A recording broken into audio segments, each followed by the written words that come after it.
Our top story tonight, water concerns in Northport after a deadly tanker crash on Interstate 75 last Friday. Following the crash, a cleanup crew was brought in to help clean up thousands of gallons of spilled fuel.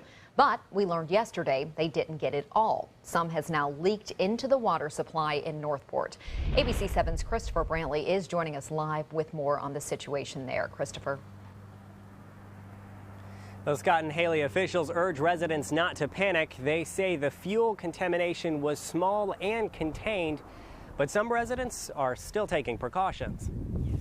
Catherine Lanza is among those who are playing it safe, boiling water before using it. It's very concerning when you're talking about the water we drink.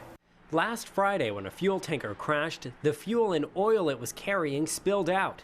The Department of Environmental Protection, who is the lead agency, hired a company to clean up the mess, but there was still some left over. We did have a couple heavy rainstorms between Friday night and Monday. So what happened is the swale system along I-75 where the oil was contained had breached come Monday morning. It wasn't until Tuesday morning that these oil sheens were spotted in ditches nearby.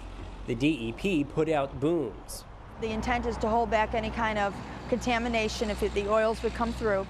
Problem is, these ditches are all connected, and they all run here to the water treatment facility. This is the Myakkahatchee Creek, where most of the drinking water for the city of Northport comes from. Since that oil sheen was found on Tuesday, it's been turned off, and the city's water is coming from the Peace River. We toured the Peace River Water Treatment Facility earlier this year. They supply water for Sarasota and DeSoto counties and are the backup for Northport. The DEP has been regularly testing water at Northport's facility. Yesterday, they pulled a sample at the intake structure at the water treatment plant. We got the results back about 6 o'clock last night, and those came back negative. There was no detectable limit of petroleum in the water. But Northport's Catherine Lanza isn't taking any chances. Places around the country have had issues, and they didn't get the right answers in soon enough. So I certainly would be hopeful that here we will. And today, the city of Northport officials wanted to make abundantly clear that the DEP is in charge of testing the water.